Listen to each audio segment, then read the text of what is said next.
Hi, hello there. Good morning mga ka-good life. Today, tayo po ay muling magja-jumping rope.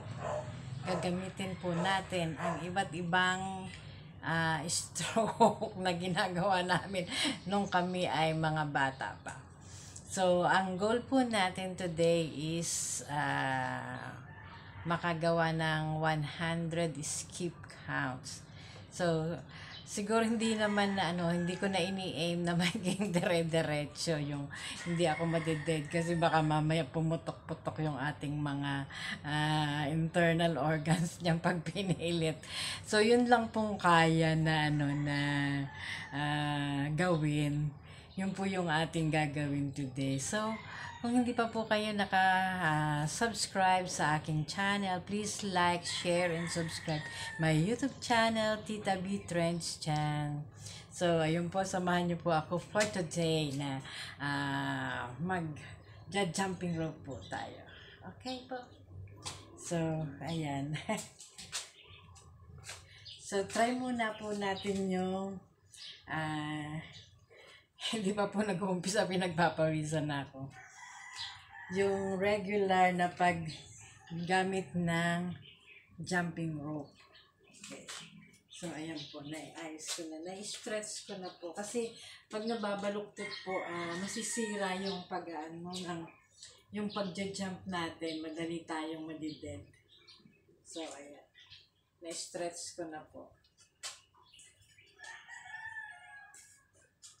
So, let's start now.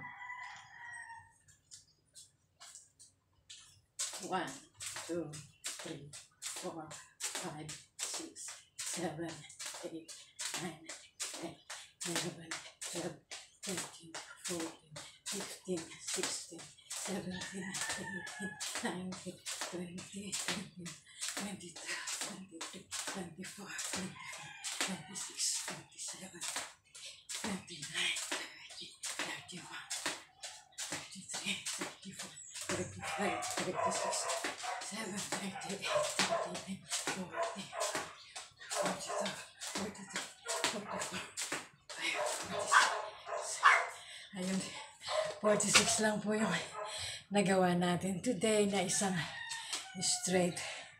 So, okay lang, pero ang napansin ko po, hindi na ako masyadong hirap na lumundag. Hindi po kagaya nung una. Medyo nakakahinga lang. Nakakapagod. Tumatagaktak na po yung pawis ko. Kaya ako naglalagay po dito para hindi pumunta sa mata ko yung pawis. Ayun. So, pahinga muna po tayo saglit bago tayo magano ng iba pang steps. Try naman po natin yung pa-backward. Okay, try naman po natin yung backward steps. Pag ganun naman po, pa-backward tayo. Ilan po kaya ang kaya natin gawin sa backward steps? 1, 2, 3, 4, 5, 6, 7, 8. 8 lang. Na-dead na.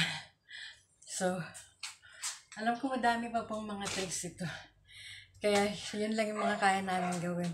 Minsan, nagsishare po sa isang ganun. Okay. Nagpapasok. Dalawa kayong magja-jumping rope. May ka-partner. So, wala po akong makaka-partner. So, ibang, na lang po, yung ganun, pa-ekes po. Ayun, try natin yung pa-ekes. Ilang count mo kayang magagawa ko sa pa-ekes yung pa-ganun po.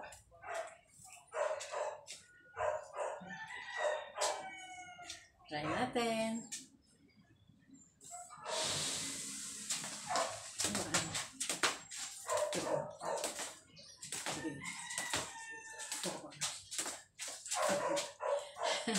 5 lang po sa pa-ekis. Yung side, ano po. Meron po kasi yung side, gano'n. 1, 2. Ayan, try po natin. Pahinga ng konti po. Okay, so try po natin yung side. And then, shift ko na po. So, gawin po natin kung ilan kaya yung magagawa. Tinatamahan po kasi yung halaman. Ayan.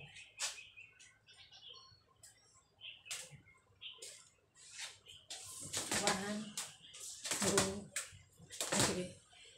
Ulit. Tatlo lang po nagawa. 1, 2, 3, 4, 5, 6. Naka-6 po. Ano pa po bang stop yung mga ginagawa namin? Hindi ko na matandaan. So, ayun lang guys. Magagawa pa po ako ng regular pa bago tayo mag-bye-bye. Pahinga muna ng konti. Nakakapagod. So, habang namamahinga po, tatanggal-tanggalan ko po ng mga gold na dahon ng ating mga halaman.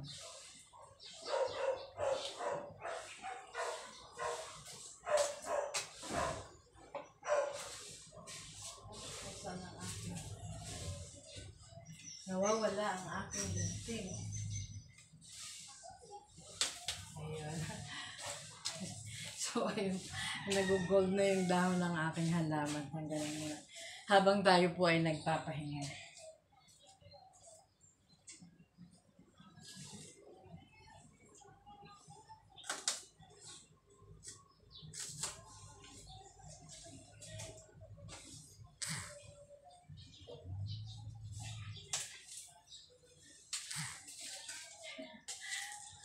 Ayan po.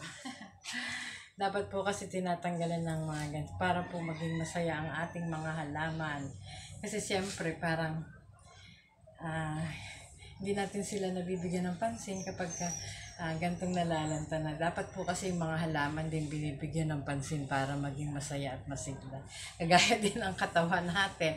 Pag hindi natin binigyan ng pansin, hindi natin inalagaan. So madaling masisira ang ating katawan.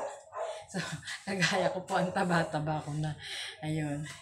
So, kaya, naisipan ko po. Dati po, exercise lang ako habang nagluluto, habang nagsasanga, ganun-ganun. Kasama po yung kembot ng katawan, habang nagpiprito, or habang naghahantay ng sinaing, na kumulo, jogging-jogging lang po sa harap ng kalan. Ganun lang po yung ginagawa ko dati. Pero hindi naman ako napagpapawisan. So, ngayon naisipan ko po mag-jumping rope para pagpawisan.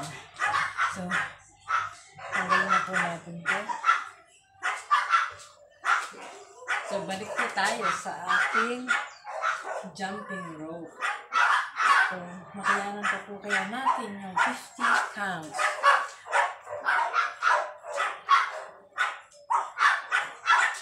1, 2, 3, 4, 5, 6, 7, 8, 9, 10, 11, 12, 13, 14, 15, 16, 17, 18, 19, 20, 21, 22, 23, 24, 25, 26, 27, 28, 29, 30, 31, 32, 33, 34, 35, 36, 37, 38, 39, 40, 41, 42, 43, 44, 45, 46, 47, 48, 49, 50.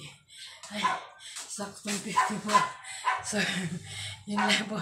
Mahigit 100 na rin po yung nagawa ko for today. Pinagpapawisan na po. Ayun. So, yun lang mga ka-good life. Gawin nyo rin po ito sa bahay. Kasi po, kinakailangan mapagpag po yung ating katawan para gumanda yung circulation ng ating blood. So, ayun lang mga good life. At kung hindi ka pa po nakasubscribe sa aking channel, please like, share, and subscribe to my YouTube channel, Tita B Trends Channel. Tita B Trends Channel. God bless you po. Bye-bye. See you on my next vlog.